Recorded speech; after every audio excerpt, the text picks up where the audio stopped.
What happened next at Riverside High will make you question everything you think you know about quiet kids who keep to themselves. This isn't just another high school drama where the new kid gets picked on and eventually finds their place. Before we jump back in, tell us where you're tuning in from. And if this story touches you, make sure you're subscribed, because tomorrow I've saved something extra special for you. Now, this is the story of how 5 seasoned bullies learned the hardest lesson of their lives in less than 60 seconds, and how a seemingly fragile exchange student from Japan turned an entire school's social hierarchy upside down without saying more than 10 words.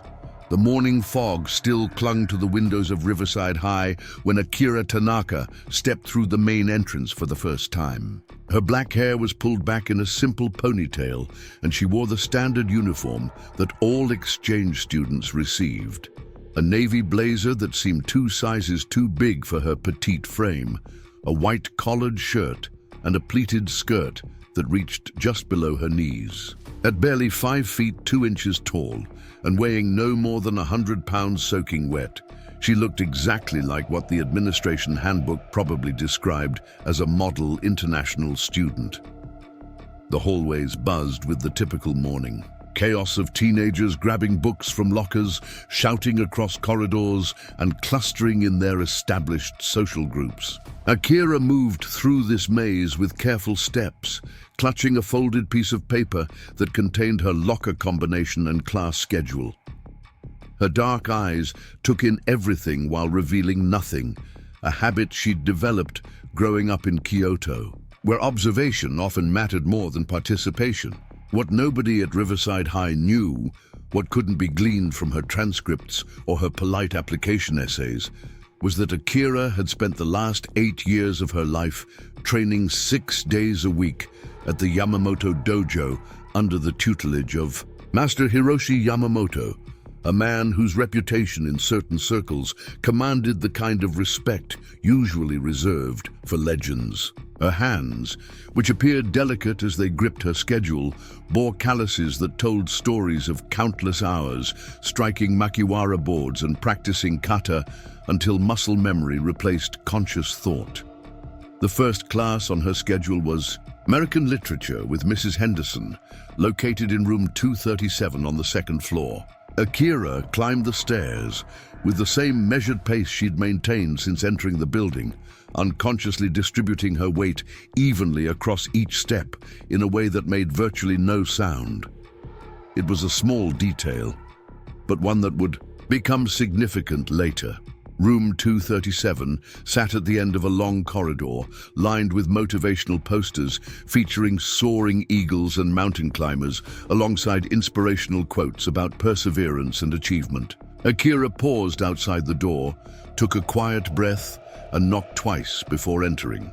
Mrs. Henderson, a woman in her early 50s with graying hair and kind eyes behind wire-rimmed glasses, looked up from her desk where she was arranging papers for the day's lesson.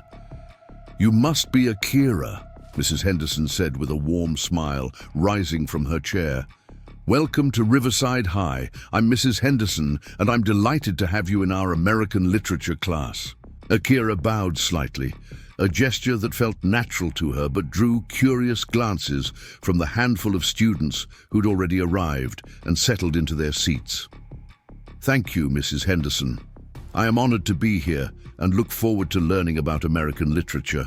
Her English was precise and carefully pronounced, with just enough of an accent to mark her as distinctly foreign, but not enough to impede understanding. Mrs. Henderson gestured toward an empty desk in the 3rd row, near the middle of the classroom. "Please take any seat you'd like. We'll be starting in about 10 minutes. As Akira made her way to the suggested desk, she became aware of the whispered conversations that had begun among the students who were already present. She didn't need to understand every word to recognize the tone of curiosity mixed with the kind of casual evaluation that teenagers applied to anything new or different in their environment. "She's tiny," whispered a girl with blonde highlights, who sat 2 rows over. "Like seriously tiny. Do you think all Japanese girls are that small?" "My cousin went to Japan last summer," replied her seatmate, a boy with carefully styled hair and a Letterman jacket draped over his chair. He said, "They're all really polite and quiet, like they bow for everything." Akira settled into her chosen seat and began arranging her notebook and pen with the same methodical precision she applied to most tasks. She was accustomed to being the subject of curious observation. During her first month at the dojo, the other students had whispered about the young girl who trained with an intensity that seemed disproportionate to her size. Master Yamamoto had taught her that people's initial impressions often created opportunities that could be either advantages or disadvantages, depending on how one chose to use them. The classroom gradually filled as the morning progressed, and with each new arrival, Akira felt the weight of additional scrutiny. She kept her expression neutral and focused on the book Mrs. Henderson had placed on her desk, a collection of short stories by American authors including Edgar Allan Poe, Washington, Irving, and Nathaniel Hawthorne. The familiar act of reading provided a welcome refuge from the social dynamics swirling around her. 3 seats behind Akira and 1 row to the left, Brandon Mitchell slumped into his usual chair with the casual arrogance of someone who had never encountered a social situation he couldn't dominate through sheer force of personality. At 6 feet tall, with broad shoulders built through 4 years of varsity football, Brandon commanded attention wherever he went. His sandy brown hair was perpetually tousled in a way that looked effortless, but actually required careful maintenance, and his green eyes held the kind of confidence that came from being told since childhood that he was destined for great things. Brandon's gaze settled on Akira with the calculating interest of a predator sizing up potential prey. He'd built his reputation at Riverside High through a carefully cultivated image that balanced academic achievement with just enough rebellious behavior to maintain his status among the school's social elite. Teachers generally liked him because his grades were solid and he knew exactly how far he could push boundaries without crossing lines that would result in serious consequences. Students respected him because he possessed the rare combination of athletic ability, social connections, and the kind of charisma that made others want to be associated with him. Seated immediately to Brandon's right was Marcus Rodriguez, his closest friend and most reliable ally in any social campaign. Marcus stood almost as tall as Brandon, but carried himself with a different kind of energy. Where Brandon projected calculated confidence, Marcus radiated barely contained intensity. His dark hair was cut short in a style that emphasized his angular features, and his brown eyes held a sharpness that suggested he missed very little of what happened around him. Marcus had earned his place in Brandon's inner circle through a combination of loyalty, strategic thinking, and a willingness to escalate situations when escalation served their purposes. The third member of their group, Tyler Chen, occupied the seat directly behind Brandon. Despite sharing part of his heritage with the new exchange student, Tyler had long ago established himself as thoroughly American in his attitudes and behaviors. He stood about 5 feet 10 inches with the lean build of someone who played tennis and ran track, and he wore his black hair in a modern style that required daily attention to maintain its carefully disheveled appearance. Tyler's parents had immigrated from Taiwan when he was 3 years old, but he'd grown up speaking English as his primary language and considered himself as American as anyone else at Riverside High. Tyler's presence in Brandon's group served multiple purposes. He provided intellectual balance to complement Brandon's charisma and Marcus's intensity, and his academic achievements helped legitimize their activities in the eyes of teachers and administrators. More importantly, Tyler possessed a talent for psychological manipulation that proved invaluable when they wanted to target someone without leaving obvious fingerprints on their actions. The fourth member of their circle, Jake Morrison, had claimed his usual spot in the back corner of the classroom, where he could observe everything while remaining relatively inconspicuous. Jake stood about 5 feet 8 inches with the wiry build of someone who spent more time thinking than exercising. His red hair was perpetually unruly, despite his attempts to control it with various products, and his pale complexion was dotted with freckles that became more pronounced when he spent time outdoors. Jake's role in the group centered around his technical skills and his ability to document their activities through photography and video.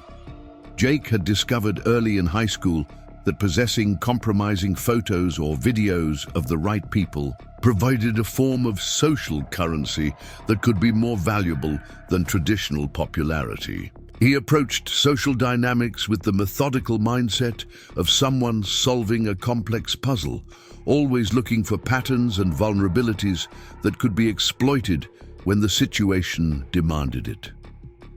The final member of their group, Alex Thompson, sat in the front row near the window, ostensibly paying attention to Mrs. Henderson's pre-class preparations, but actually monitoring the room's social dynamics through peripheral vision and carefully timed glances. Alex possessed the kind of conventional good looks that opened doors and created opportunities.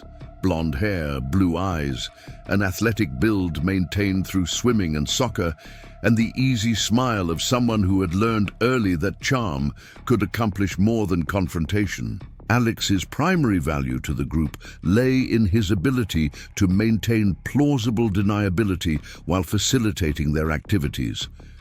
Teachers trusted him because he projected sincerity and responsibility. Students confided in him because he seemed genuinely interested in their problems and concerns. What they didn't realize was that Alex possessed an almost photographic memory for personal information and a talent for using that information to create leverage when circumstances required it. As the bell rang to signal the official start of class, Mrs. Henderson moved to the front of the room and called for attention. "Good morning, everyone. Before we begin today's discussion of Edgar Allan Poe's use of symbolism in The Fall of the House of Usher, I'd like you all to welcome our new student, Akira Tanaka, who's joining us from Japan as part of our international exchange program." The announcement prompted a wave of polite applause and curious stares. Akira rose from her seat and bowed again, a gesture that drew smiles from some students and barely concealed smirks from others. "Thank you for welcoming me," she said in her careful English. "I am very grateful for this opportunity to study American literature and to learn about your culture." Brandon exchanged a meaningful look with Marcus, and both of them glanced toward Tyler, who raised one eyebrow in an expression that conveyed volumes without requiring words. They had found their next project. The remainder of the class period proceeded without incident, but Akira remained acutely aware of the undercurrents of attention directed her way. She participated when Mrs. Henderson asked direct questions, offering thoughtful responses about symbolism and literary themes that demonstrated both her command of English and her genuine understanding of the material. Her answers earned approving nods from the teacher and surprised expressions from several classmates who had apparently expected less sophisticated insights from the quiet exchange student. When the bell rang to end the period, Akira gathered her materials with the same methodical care she'd displayed upon arriving. She was preparing to navigate to her next class when Tyler Chen appeared beside her desk, wearing what appeared to be a friendly and welcoming smile. "Hey, Akira," Tyler said, his voice carrying just the right note of casual friendliness. "I'm Tyler. My family's originally from Taiwan, so I guess we have some things in common." He gestured toward the other members of his group who had positioned themselves strategically around Akira's desk. "These are my friends, Brandon, Marcus, Jake, and Alex. We were thinking it might be cool to show you around, help you get oriented to how things work here at Riverside." Akira looked up at Tyler, then allowed her gaze to move calmly across the faces of his companions. Something in their expressions, Perhaps the way their smiles didn't quite reach their eyes triggered the same instinctive wariness that Master Yamamoto had taught her to recognize in potential opponents. "That is very kind of you," she replied, carefully. "I appreciate the offer." Brandon stepped slightly closer, using his height advantage to create a subtle sense of physical pressure. "It's no problem at all. We like to take care of the new kids, especially when they're from such interesting places. I bet you have lots of stories about Japan that would be fascinating to hear." The way he emphasized the word interesting carried implications that Akira couldn't quite define, but definitely didn't like. She maintained her composure while mentally cataloging the positions and body language of each member of the group. Marcus stood slightly to her left, close enough to block her path toward the door if he chose to do so.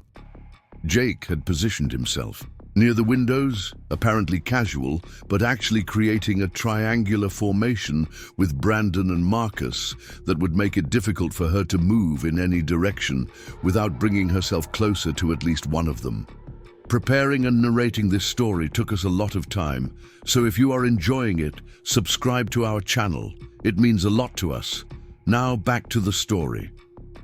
"Perhaps we could continue this conversation later," Akira said, rising from her seat with fluid grace. "I must locate my next classroom, and I do not wish to be late on my first day." Alex stepped forward with his most disarming smile. "Of course, we totally understand. Actually, what class do you have next? Maybe one of us has the same period and could walk with you." Akira consulted her schedule, though she had already memorized it completely. "Advanced Biology with Mr. Patterson, room 143. "No way!" Marcus exclaimed with apparent delight. "That's my next class too. What a crazy coincidence. Come on, I'll show you the way." The offer was presented as a courtesy, but something in Marcus's tone made it clear that refusing would be noticed and potentially problematic.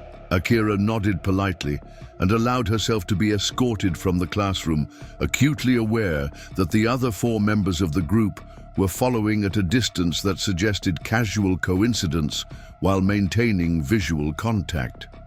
The walk to room 143 took them through some of the busiest corridors in the school, where the normal chaos of students changing classes provided excellent cover for conversations that might otherwise attract unwanted attention. Marcus kept up a steady stream of seemingly friendly chatter about school traditions, local customs, and social dynamics that Akira gradually recognized as a form of intelligence gathering, disguised as helpful orientation. "So what's it like in Japan?" Marcus asked as they navigated around a cluster of students gathered near their lockers. "I mean, is it really as different as everyone says? All the bowing and the formal stuff?" "Some things are different," Akira replied diplomatically. "Some things are the same. People are people everywhere, I think." "That's really wise," Marcus said, though his tone suggested he found her response more evasive than wise. "I bet you're probably used to things being a lot more, orderly than they are here. American kids can be pretty rowdy compared to what you're probably used to." The comment contained an implicit warning that Akira filed away for later consideration. They had reached room 143, and Marcus gestured toward the door with exaggerated courtesy. "Here we are, after you." Advanced Biology proved to be a smaller class than American Literature, with only about 20 students arranged around lab tables, equipped with microscopes and various scientific instruments. Mr. Patterson, a tall man with graying hair and an enthusiastic demeanor, welcomed Akira warmly and assigned her to a lab table near the front of the room. Marcus, she noted, had somehow managed to secure a seat at the table directly behind hers, ensuring that he could monitor her interactions with other students while maintaining the appearance of helpful proximity. The class focused on cellular biology, a subject that Akira found genuinely interesting and considerably less socially challenging than literature discussion. She worked methodically through the assigned exercises, using the microscope to examine prepared slides of various cell types and recording her observations in careful handwriting that reflected the precision Master Yamamoto had drilled into every aspect of her training. About halfway through the period, while Mr. Patterson was helping another student with a microscope adjustment, Marcus leaned forward and spoke in a voice just loud enough for Akira to hear. "You're pretty serious about this stuff, aren't you? Very focused, very precise. I bet you're like that about everything." Akira glanced back briefly. "I try to do my best work in all things." "That's admirable," Marcus said. "Really admirable. I bet your parents are super proud. They must have really high expectations for you, being over here representing Japan and all." The comment touched on something that Akira preferred not to discuss with strangers. Her parents had indeed sacrificed considerably to provide her. With this opportunity, and the weight of their expectations was something she carried constantly.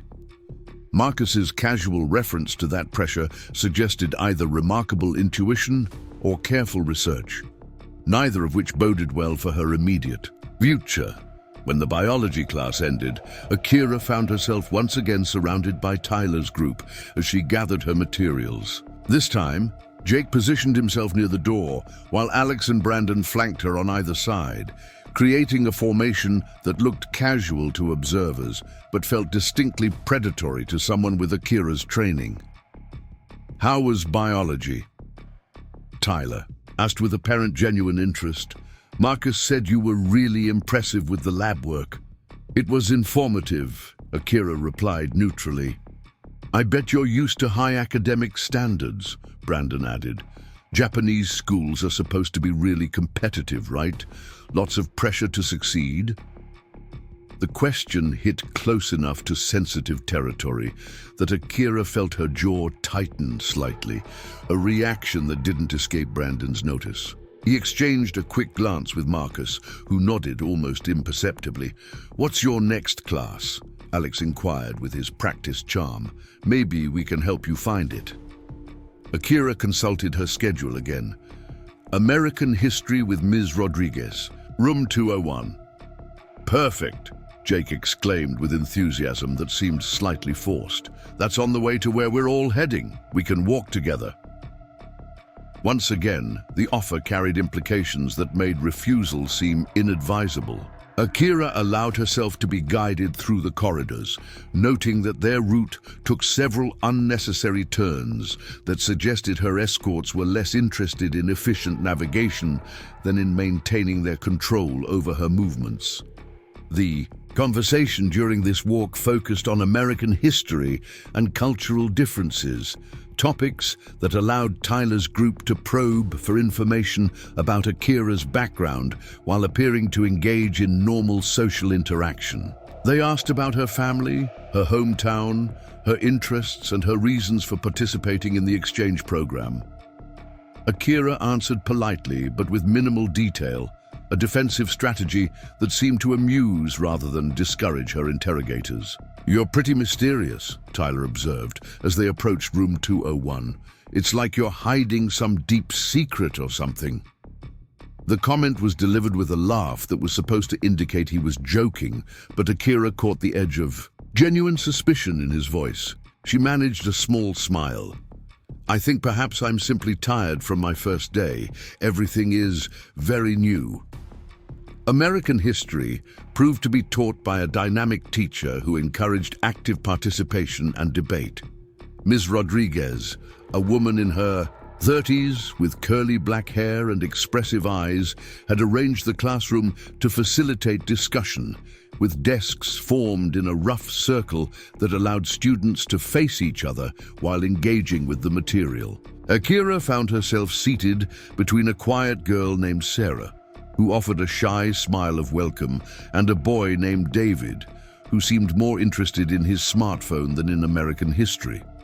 Tyler had managed to secure a seat directly across from her ensuring that he could maintain visual contact and monitor her facial expressions during class discussions. The day's topic centered on the concept of American individualism versus collectivism in other cultures, a subject that inevitably led to questions about Akira's perspective as someone from a society often characterized as more collectively oriented.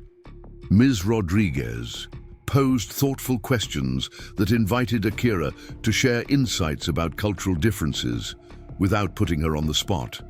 But Tyler and his friends used the discussion as an opportunity to probe deeper into her background and beliefs.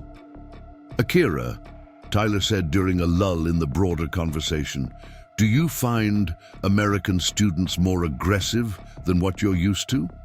I mean, more willing to challenge authority or push boundaries?" The question was clearly designed to gather intelligence about her comfort level with confrontation, but Akira recognized the trap and navigated carefully. "I think students everywhere have their own ways of expressing themselves. Every culture has different approaches to authority and respect." "That's very diplomatic," Brandon said with a smile that didn't reach his eyes. "But you must notice some differences. I mean, Japanese culture is supposed to be really big on not standing out, right? Fitting in with the group?" Akira felt the familiar tension that preceded conflict, the same sensation she'd learned to recognize during sparring sessions at the dojo when an opponent was preparing to test her defenses. "I think there is value in both individual expression and group harmony," she replied carefully. "Interesting perspective," Marcus added. "So if someone was bothering you or making you uncomfortable, would you be more likely to handle it yourself or look for help from authority figures?" The question crossed a line from casual inquiry into territory that felt distinctly threatening. Akira met Marcus's gaze steadily. "I believe in taking responsibility for my own actions and their consequences." Jake, who had been quietly observing from his position near the windows, spoke for the first time. "That sounds like you're pretty self-reliant, independent, not someone who would run to teachers or parents when things get tough." The implications were becoming clearer, and Akira realized that Tyler's group was systematically gathering information they could use to isolate her from potential sources of support. She maintained her composure while mentally reviewing the self-defense strategies Master Yamamoto had taught her for situations where physical confrontation might be unavoidable. The remainder of American history passed without further incident, but Akira remained hyper-aware of the subtle pressure being applied by Tyler's group. They had positioned themselves to monitor her interactions with other students, and she noticed that whenever she attempted to engage with classmates like Sarah or David, one of them would insert themselves into the conversation in ways that gradually excluded her from the discussion.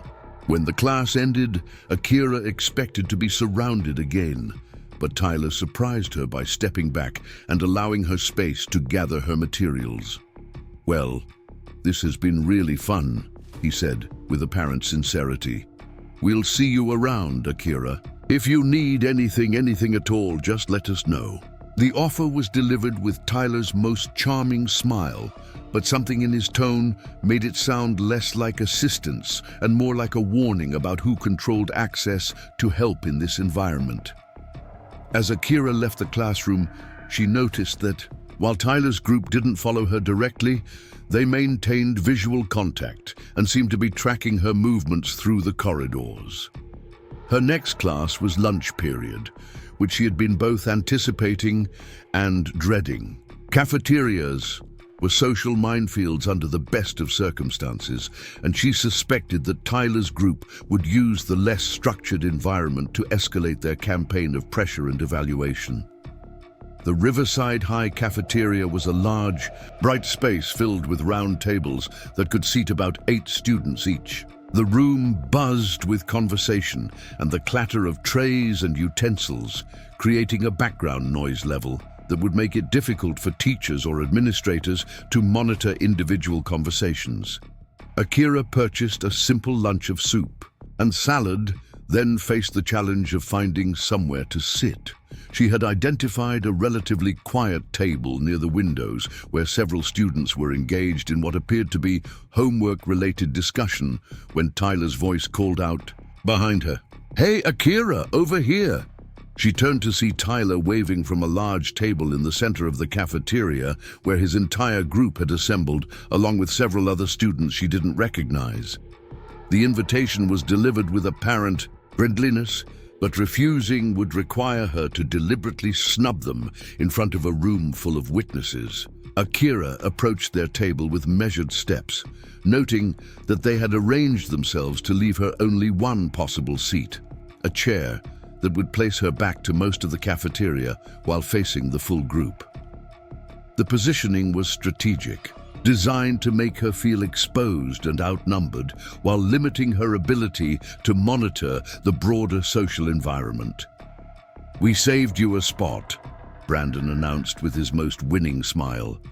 "Figured you shouldn't have to eat alone on your first day." The gesture appeared considerate to outside observers, but Akira recognized it as a method of controlling her lunch period while maintaining the appearance of inclusion. She settled into the offered chair and began eating her soup, aware that every movement was being observed and evaluated. "So," Marcus began once she was seated, "tell us about your family back in Japan. What do your parents do?" The question seemed innocent enough, but Akira had learned to be wary of inquiries that could provide information useful for psychological pressure. "My father works for a technology company," she replied vaguely. "My mother teaches elementary school." "Technology," Jake repeated with interest. "That's pretty broad. Software, hardware, something specialized?" "Computer systems," Akira said, deliberately keeping her response general. "Cool," Alex interjected. "I bet they're really proud of you being here. This must be a big deal for your family, having their daughter represent Japan at an American high school." The comment touched on the same pressure point that Marcus had identified earlier, and Akira realized they were systematically mapping her emotional vulnerabilities. "They are supportive of my education," she replied neutrally. Tyler leaned forward, slightly, his expression shifting to something that appeared more serious and concerned. "It must be really tough, though, being so far from home. I mean, if something went wrong here, if you had problems or got into trouble, it's not like your parents could just drive over and help you out." The implication was clear. She was isolated and vulnerable, dependent on the goodwill of people, like them for her social survival. Akira continued eating her soup while considering her response. "I am capable of handling difficulties that arise." "I'm sure you are," Brandon said, with what sounded like genuine admiration. "You seem really mature and responsible, but this is a pretty different environment from what you're probably used to. American teenagers can be kind of unpredictable." Jake pulled out his phone and began casually scrolling through what appeared to be social media. But Akira noticed that he was actually taking photos of her with the device positioned to make it look like he was engaged in normal phone usage. When he noticed her watching, he smiled and held up the screen. "Just taking some pictures for the school's international student social media page," he explained. "We like to document everyone's experience here, show them having fun, fitting in, that kind of thing." The explanation sounded plausible, but something about Jake's demeanor suggested that any photos he took would serve purposes beyond official school documentation. Akira nodded politely, but made a mental note to be more careful about her positioning and expressions around him. The conversation continued for the remainder of the lunch period, with Tyler's group taking turns asking questions that appeared friendly on the surface, but systematically gathered information about her background, her support systems, her comfort levels, and her likely responses to various forms of pressure. They were skilled interrogators, using techniques that felt like natural conversation while actually conducting a thorough intelligence-gathering operation. As the lunch period ended, Akira found herself facing an afternoon schedule that included art, physical education, and study hall. Tyler's group had carefully established which of them shared each of her remaining classes, ensuring that she would continue to be monitored and evaluated throughout the rest of the day. Art class provided a welcome respite from the constant social pressure. The teacher, Mr. Williams, was an elderly man with paint-stained fingers and a genuine passion for creativity that transcended social dynamics. The assignment involved sketching still life arrangements, work that required concentration, and provided natural justification for minimal conversation.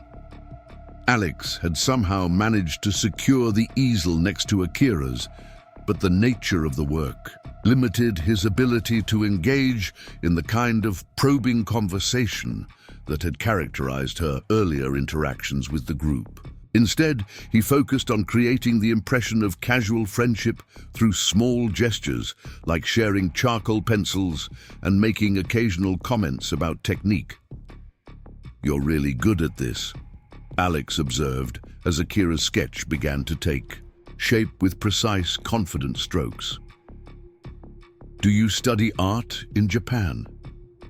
"I have some experience with traditional drawing," Akira replied, her attention focused on capturing the play of light across the surface of a ceramic vase.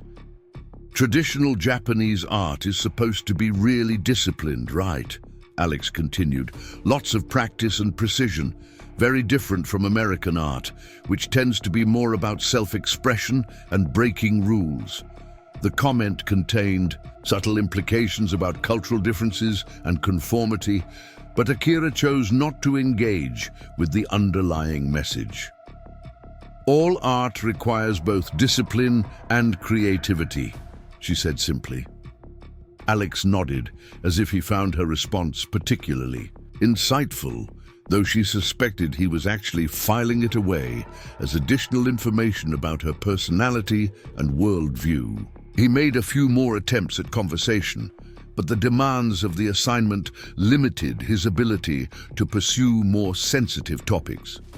Physical education presented a different set of challenges. Akira had been assigned to a co-ed PE class that was currently focused on volleyball, a sport that required teamwork and coordination while providing numerous opportunities for both accidental and intentional physical contact. The PE teacher, Coach Morrison, was a no-nonsense woman in her 40s who had clearly seen every variation of teenage drama that could play out in a gymnasium. She divided the class into teams using a method that appeared random but actually demonstrated considerable skill in balancing athletic ability and social dynamics. Akira found herself assigned to a team that included Marcus and two other students she hadn't met. A girl named Lisa, who seemed friendly but nervous, and a boy named Chris, who possessed the easy confidence of someone comfortable with athletic activities. The opposing team included Tyler and Jake, along with 4 other students whose primary apparent qualification was their willingness to follow Tyler's lead in social situations. The game began normally enough, with both teams displaying the typical range of volleyball skills found in a high school PE class. Akira positioned herself in the back row, where she could observe the dynamics while contributing to her team's efforts without drawing excessive attention to herself. What she hadn't anticipated was that her years of martial arts training had developed reflexes and spatial awareness that translated surprisingly well to volleyball. When a spike from Tyler's team headed toward an empty spot on her side of the net, she moved instinctively to intercept it, her body flowing into position with a fluidity that startled both teams. The ball popped up perfectly for Lisa to set up a return spike, and Marcus managed to put it away for a point. The sequence happened so quickly that most observers saw only a successful defensive play.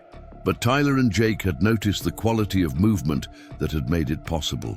"Nice reflexes," Tyler called across the net with apparent admiration. "You play volleyball in Japan?" "Not specifically," Akira replied, settling back into her position. The game continued, and Akira made several more defensive plays that demonstrated the same combination of quick reactions and precise movement. She was careful not to dominate the action, but her contributions were clearly helping her team maintain a competitive advantage. Marcus, playing directly in front of her, began to notice patterns in her movement that seemed oddly familiar.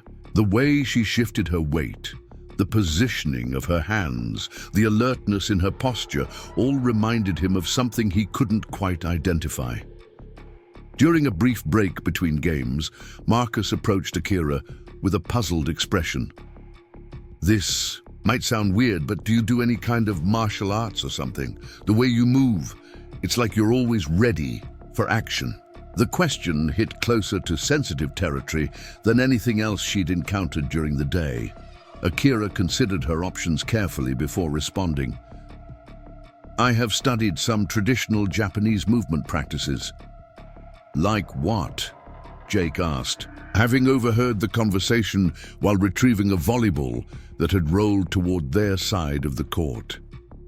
"Just traditional practices," Akira repeated, her tone indicating that she didn't intend to elaborate. Tyler joined the group, his expression showing the kind of intense interest that suggested he had identified something potentially significant. "Traditional movement practices sounds pretty mysterious. Are we talking about dance or sports or something more like martial arts?" The directness of the question, combined with the focused attention of all three boys, created a moment of tension that other students began to notice. Akira realized that her evasiveness was actually drawing more attention than a simple, honest answer might have. "I have trained in karate," she said finally, hoping that providing a partial truth would satisfy their curiosity without revealing the full extent of her background. The admission created a ripple of interest that extended beyond Tyler's immediate group. Several other students had overheard the exchange, and word began to spread through the typical high school communication network that operated faster than most electronic systems. "Karate," Marcus repeated with apparent fascination. "Like seriously trained or just casual classes?" "I have trained seriously," Akira admitted, realizing that any attempt to downplay her experience would only invite more detailed questioning. Tyler's eyes lit up with the expression of someone who had just discovered information that could be highly useful. "That's awesome. I bet you could probably handle yourself pretty well if someone gave you trouble." The comment carried implications that made Akira's instincts flare with warning signals. She had inadvertently provided Tyler's group with information that could be used either to escalate their campaign against her or to justify more aggressive tactics by framing them as necessary responses to a perceived threat. "Karate is about discipline and self-improvement," she said carefully, "not about fighting." "Right, of course," Jake agreed with a smile that suggested he found her response less than completely convincing. "But you must know how to defend yourself if you needed to." Coach Morrison's whistle ended the break before Akira was forced to respond, but she could see the wheels turning in the minds of Tyler's group.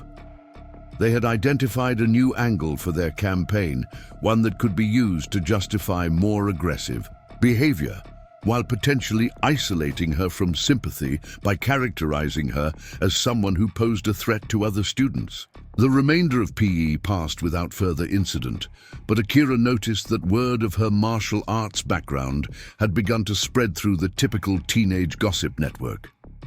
By the time they returned to the locker rooms, she could hear whispered conversations about the exchange student who knew karate, with details becoming more elaborate with each retelling. Study hall was scheduled in the library, a large, quiet space lined with books and equipped with computer terminals and group study areas.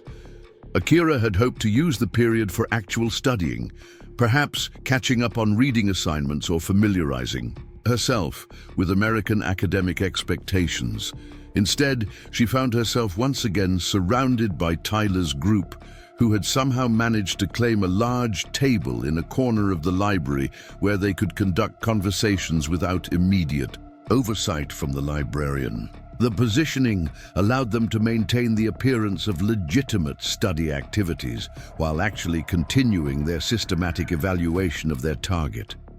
"So," Tyler began, once they were settled around the table with textbooks and notebooks, "arranged to suggest academic purpose, karate is pretty serious stuff. How long have you been training?" Akira opened her American literature textbook and began reviewing the assigned Poe story, hoping to signal that she preferred to use the time for actual studying. "Several years," she replied, without looking up from her book. "Several years," Brandon repeated thoughtfully. "That's pretty vague. Are we talking like 3 years or more like 10 years? The persistence of their questioning was beginning to feel genuinely threatening, but Akira recognized that any display of irritation or discomfort would provide them with valuable information about her emotional triggers. "I began training when I was quite young," she said, keeping her voice level and her attention focused on her reading. The following Tuesday morning brought with it an unusual tension that seemed to permeate the halls of Riverside High. Word had spread through the school's invisible network that something significant was brewing between Tyler's crew and the quiet Japanese exchange student. What most students didn't realize was that Tyler, Brandon, Marcus, Jake, and Alex had spent the weekend developing what they considered to be their masterpiece of psychological warfare. Akira arrived at school that morning with the same composed demeanor she had maintained throughout her first week, but her trained senses immediately detected the shift in atmosphere. Students watched her with expressions that ranged from curiosity to anticipation, as if they were expecting some kind of performance. She navigated to her locker with measured steps, acutely aware that Tyler's group was positioned strategically throughout the corridor, monitoring her movements while maintaining the appearance of casual conversation among themselves. The plan they had devised was elegant in its simplicity and cruel in its execution. During lunch period, when the cafeteria would be filled with witnesses, they intended to engineer a confrontation that would force Akira to either submit publicly to their authority or reveal the extent of her martial arts training in a way that could be characterized as aggressive and threatening. Either outcome would serve their purposes perfectly.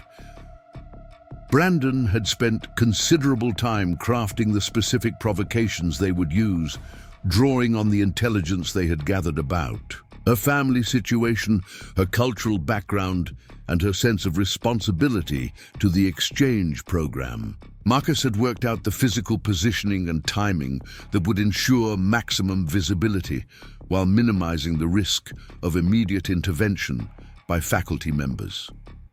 Tyler had prepared the verbal components of their assault, carefully choosing words and phrases that would push emotional buttons while maintaining plausible deniability about their intentions. Jake had equipped himself with multiple recording devices, including his phone and a small camera concealed in his backpack, ensuring that whatever transpired would be documented from multiple angles.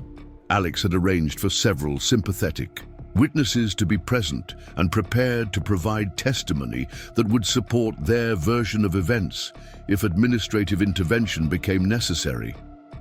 What none of them had considered was that Akira possessed not only the physical training to handle multiple opponents, but also the psychological preparation that Master Yamamoto had drilled into her through years of meditation and mental discipline. She had learned to recognize the signs of impending conflict long before it became obvious to casual observers, and she had developed strategies for dealing with group dynamics that went far beyond simple self-defense techniques.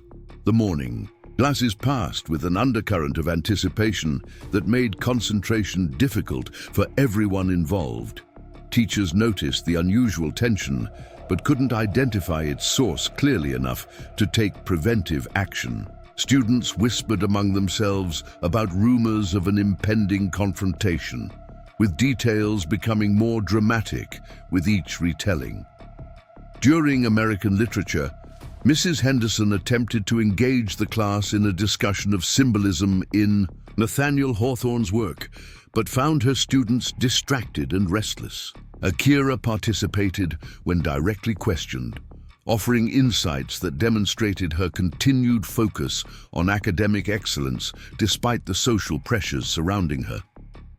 Tyler and his companions maintained their pattern of observation and subtle intimidation, but refrained from any overt actions that might disrupt their larger plan.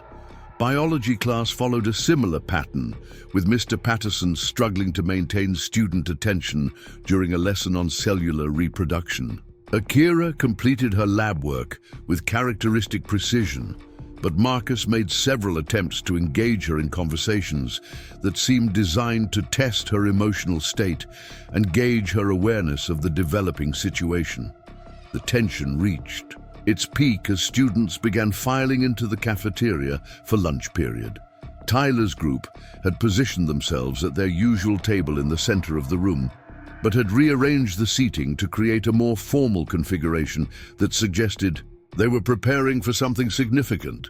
Other students noticed the change and began gravitating toward nearby tables, sensing that entertainment was about to be provided. Akira entered the cafeteria with her lunch tray, immediately assessing the social landscape with the tactical awareness that her training had made instinctive. She could see Tyler's group at their table, noting the careful positioning and the unusual number of students clustered in the surrounding area. Jake had his phone positioned for recording, though he was attempting to make it appear casual. Alex was engaged in animated conversation with students at adjacent tables, but his attention was clearly focused on monitoring her approach. Rather than walking directly toward Tyler's table as she had done on previous days, Akira chose a route that would take her near the windows, where she had identified a smaller table occupied by students who seemed genuinely focused on eating their lunch rather than observing social drama. It was a strategic decision designed to avoid the confrontation that Tyler's group had clearly prepared, but it also represented a challenge to their authority that they couldn't ignore. Brandon rose from his seat with the fluid confidence of someone accustomed to commanding attention. His voice carried clearly across the cafeteria as he called out, "Hey, Akira, we saved you a spot over here." The invitation was delivered with apparent friendliness, but the tone carried an unmistakable edge of command that made it clear refusal would be interpreted as deliberate defiance. Every conversation in the immediate area ceased as students turned to observe Akira's response. She paused in her movement toward the window table, her tray balanced perfectly in her hands, and turned to face Brandon with the same calm expression she had maintained throughout the week. "Thank you for the offer," she replied in her careful English, "but I prefer to sit near the windows today." The refusal was polite but unambiguous, and it created a moment of stunned silence as students processed the fact that someone had just declined an invitation from Brandon Mitchell. Tyler's entire group rose to their feet almost simultaneously, their movements coordinated in a way that suggested careful rehearsal. "Actually," Tyler said, his voice carrying a note of barely controlled aggression, "we need to talk to you about something important, something about the lies you've been telling people." The accusation was designed to put Akira on the defensive while creating justification for whatever followed. Students throughout the cafeteria began paying closer attention, sensing that the situation was escalating beyond normal social friction. Akira set her tray down on the nearest table and turned to face Tyler's group with complete composure. "I have not told lies to anyone," she said clearly, her voice carrying just enough volume to be heard by nearby students. Marcus stepped forward, his expression shifting to something more aggressive than anything he had displayed during their previous interactions. "Really? Because we've been hearing some pretty interesting stories about your background." "Stories about you being some kind of martial arts expert, some kind of dangerous fighter." The accusation was carefully crafted to serve multiple purposes. If Akira denied her training, they could produce evidence to contradict her and characterize her as dishonest. If she confirmed her background, they could use it to justify treating her as a threat that needed to be neutralized. "I have trained in traditional martial arts," Akira replied simply. "I have never claimed to be dangerous or sought to threaten anyone." Jake had positioned himself for optimal recording angle, his phone capturing both Akira's responses and the crowd's reactions. Alex had moved to block potential escape routes while maintaining the appearance of casual observation. The formation they created was subtle but effective, designed to increase psychological pressure while providing excellent documentation of whatever transpired. Brandon moved closer, using his size advantage to create a sense of physical intimidation. "The thing is, Akira, we don't really appreciate being lied to, and we especially don't appreciate foreign students coming into our school and acting like they're better than everyone else." The comment about foreign students was calculated to trigger any defensive instincts Akira might have about her status as an outsider, while the accusation of superiority provided justification for more aggressive behavior. Several students in the surrounding area began to look uncomfortable, sensing that the situation was moving beyond normal teenage social dynamics. "I have never claimed to be better than anyone," Akira responded, her voice remaining level despite the escalating hostility. "I am here to learn and to represent my country honorably." Tyler laughed, but there was no humor in the sound. "Represent your country honorably. Is that what you call it when you hide your true nature from people? When you pretend to be some innocent little foreign girl while actually being a trained fighter?" The psychological pressure was carefully constructed to create an impossible situation. Any response Akira gave could be twisted to support their narrative, while her continued composure could be interpreted as either fear or arrogance, depending on their needs. What Tyler's group hadn't anticipated was that Akira's training extended far beyond physical techniques.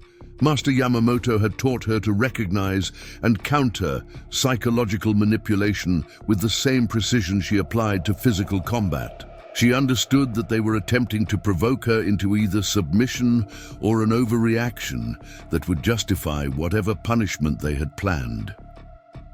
"I have been honest about my background when asked directly," she said, her tone remaining calm, but carrying a subtle note of steel that hadn't been present before. "I have made no threats against anyone, nor have I sought conflict with any student at this school." Marcus stepped closer, his voice dropping to a more threatening register. "But you could be a threat, couldn't you? I mean, if you really wanted to hurt someone, you probably could. That makes you dangerous, whether you admit it or not." The logic was twisted but effective for their purposes. By characterizing her training as an inherent threat, they could justify aggressive behavior as necessary self-defense. The crowd of observing students was growing larger, with some beginning to record the confrontation on their own devices. Brandon moved to within arm's reach of Akira, his bulk creating a shadow that would be clearly visible in any recordings. "Here's what's going to happen," he said, his voice carrying the authority of someone accustomed to having his commands. "Obeyed. You're going to admit that you've been dishonest with people about who you really are. You're going to apologize for deceiving everyone. And then you're going to show proper respect to the students who were trying to help you fit in here." The demands were designed to be humiliating, while appearing reasonable to casual observers. If Akira complied, her social standing would be destroyed and her remaining time at Riverside High would become unbearable. If she refused, they could escalate their tactics while claiming she had been given reasonable opportunities to resolve the situation peacefully. Akira looked around the circle of faces surrounding her, noting the positions and postures of each member of Tyler's group. She could see Jake's recording devices, Alex's blocking position, and the careful spacing that would allow them to attack from multiple angles if physical confrontation became necessary. She also noticed the growing crowd of observers, some of whom appeared genuinely concerned about the situation's direction. "I will not apologize for being honest about my background," she said clearly, her voice carrying throughout the immediate area. "I will not show false respect to people who seek to intimidate and humiliate others, and I will not allow anyone to dictate how I conduct myself, as long as I am harming no one." The refusal was delivered with quiet dignity, but it represented a complete rejection of their authority and a direct challenge to their carefully constructed plan. Tyler's expression shifted to something genuinely angry as he realized that their psychological tactics were not producing the desired result. "You think you're tough because you know some karate moves?" he snarled, abandoning the pretense of reasonableness. "You think that makes you special? Let me tell you something about how things work here." He reached out to grab Akira's shoulder, intending to physically demonstrate his authority over her. It was the moment when verbal intimidation crossed the line into physical assault, and it triggered responses that Tyler's group had not anticipated, despite all their planning. Akira's movement was so quick and fluid that most observers missed the details of what actually happened. Tyler's hand never made contact with her shoulder. Instead, she shifted slightly to one side, allowing his reaching arm to extend past her, while simultaneously stepping forward and placing her own hand on his wrist in what appeared to be a gentle, almost casual contact. What followed lasted less than 3 seconds, but those 3 seconds completely transformed the social dynamics of Riverside High School. Tyler found himself spun around and facing away from Akira, his arm twisted behind his back in a position that was controlled but not quite painful. She had moved with such precision that he was immobilized before his nervous system could register what was happening. Her other hand rested lightly on his shoulder, holding him in position with what seemed like minimal effort. "Please do not attempt to touch me without permission," she said calmly, her voice carrying clearly through the stunned silence that had fallen over the cafeteria. "I do not wish to hurt anyone, but I will defend myself if necessary." Marcus and Brandon moved forward simultaneously, their earlier coordination forgotten in their shock at seeing Tyler neutralized so quickly. Akira released Tyler's wrist and stepped back, creating space while maintaining visual contact with all potential threats. "There is no need for this to continue," she said, addressing the entire group while keeping her posture relaxed but ready. "I have no desire to fight with any of you. I simply wish to complete my education here peacefully." Brandon, driven by anger and embarrassment at seeing his friend humiliated, launched himself forward with the kind of aggressive tackle that had served him well on the football field. What he encountered was entirely different from anything he had experienced in athletic competition. Akira sidestepped his charge with minimal movement, allowing his momentum to carry him past her while extending one foot just enough to catch his ankle. Brandon found himself sprawling across the cafeteria floor, his athletic coordination useless against techniques he had never encountered. Marcus had learned from Brandon's mistake and approached more cautiously, his hands raised in a fighting stance that suggested some familiarity with boxing or mixed martial arts. Akira evaluated his posture and movement patterns in the split second before he committed to his attack, recognizing amateur training that would make him dangerous to most opponents, but predictable to someone with her background. His first punch was thrown with reasonable technique and considerable force, but Akira wasn't where he expected her to be when his fist arrived. She had moved inside his reach, deflecting his arm while striking his solar plexus with a precise blow that left him gasping and unable to continue his attack. The entire sequence had taken less than 10 seconds, and Tyler's group found themselves scattered across the cafeteria floor. while Akira stood calmly in the center of the space they had occupied. She hadn't appeared to exert significant effort, and she showed no signs of aggression or anger, despite having been forced to defend herself against multiple attackers.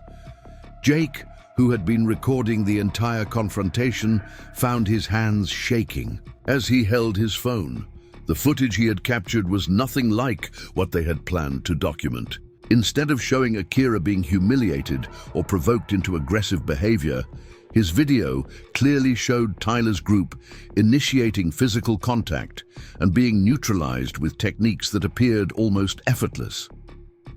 Alex, who had been positioned to block escape routes, now found himself in the awkward position of having to decide whether to continue the confrontation or attempt to de-escalate a situation that had gone completely wrong. The crowd of observing students had grown to include most of the cafeteria, and several were recording the aftermath on their own devices. Principal Martinez had been alerted by students who recognized that the situation was escalating beyond normal social friction. She arrived in the cafeteria to find Tyler, Brandon, and Marcus picking themselves up off the floor while Akira stood calmly nearby, apparently unruffled by whatever had transpired. "What exactly is happening here?" Principal Martinez demanded, her authoritative voice cutting through the murmur of excited conversation that filled the room. Tyler struggled to his feet, his face flushed with embarrassment and anger. "She attacked us," he claimed, pointing at Akira. "We were just trying to talk to her, and she went crazy and started fighting." The accusation was predictable, but Jake's recording and the testimony of dozens of witnesses would make it difficult to sustain. Several students immediately began contradicting Tyler's version of events, describing how his group had surrounded Akira and initiated physical contact. "That's not what happened," called out Sarah, the quiet girl from Akira's American history class. "They were threatening her and trying to grab her. She was just defending herself." Other voices joined in, providing a chorus of testimony that contradicted Tyler's claims and supported Akira's actions as legitimate self-defense. Principal Martinez surveyed the scene, noting the positions of the participants and the obvious signs that Tyler's group had been the aggressors. "Miss Tanaka," she said, addressing Akira directly, "are you injured? Do you need medical attention?" "I am unharmed, thank you," Akira replied politely. "I regret that this incident occurred, but I defended myself only when physical contact was initiated by others." Principal Martinez nodded, her expression indicating that she understood more about the situation than Tyler's group might have hoped. "Mr. Chen, Mr. Mitchell, Mr. Rodriguez, you'll need to come with me to the office immediately. The rest of you return to your normal lunch activities." As Tyler's group was escorted from the cafeteria, students throughout the room began approaching Akira with expressions of admiration and curiosity. The quiet exchange student, who had endured a week of psychological intimidation, had revealed capabilities that transformed her from potential victim to someone who commanded genuine respect. "That was incredible," David from her American history class said with obvious awe. "I've never seen anyone move like that. How did you learn to do that?" "Many years of training," Akira replied simply, but her tone was warmer than it had been during her interactions with Tyler's group. "I hope I will not need to use such skills again." Tasha, a girl who had observed the week's events with growing concern, stepped forward with tears in her eyes. "I'm so sorry they treated you that way. Most of us aren't like them. We should have said something sooner." The apology was echoed by several other students who had witnessed Tyler's campaign of intimidation but hadn't known how to intervene effectively. Akira accepted their expressions of support with gracious dignity, understanding that they too had been intimidated by Tyler's group and hadn't felt empowered to act. Word of the cafeteria confrontation spread through Riverside High with the speed that only truly significant events could achieve. By the end of the school day, every student and faculty member had heard some version of how the quiet Japanese exchange student had single-handedly defeated the school's most notorious bullies when they finally pushed too far. The disciplinary consequences for Tyler's group were swift and comprehensive. Principal Martinez's investigation, supported by multiple recordings and dozens of witness statements, clearly established that they had initiated the confrontation and escalated it to physical contact. Tyler, Brandon, and Marcus were suspended for the remainder of the week, while Jake and Alex received detention and mandatory counseling sessions about appropriate social behavior. More significantly, their social status within the school had been completely destroyed. Students who had previously feared or admired them now saw them as failed bullies who had been humiliated by someone they had attempted to victimize. The recordings of their defeat circulated widely, ensuring that their reputation would follow them for the remainder of their time at Riverside High. For Akira, the confrontation marked the beginning of a completely different social experience. Students who had previously avoided her out of uncertainty or social pressure now sought her out, eager to learn about her background and training. Teachers who had worried about her ability to integrate successfully now saw her as a young woman of remarkable character and capability. The martial arts program at Riverside High, which had struggled with low enrollment, suddenly found itself overwhelmed with students interested in learning the kind of skills Akira had demonstrated. She agreed to assist with instruction, sharing, techniques and philosophy, while continuing to focus on her academic studies.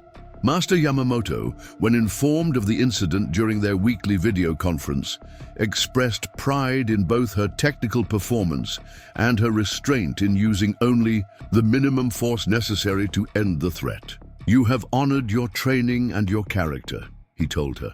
"A true martial artist seeks to avoid conflict, but when conflict is unavoidable, resolves it with wisdom and precision."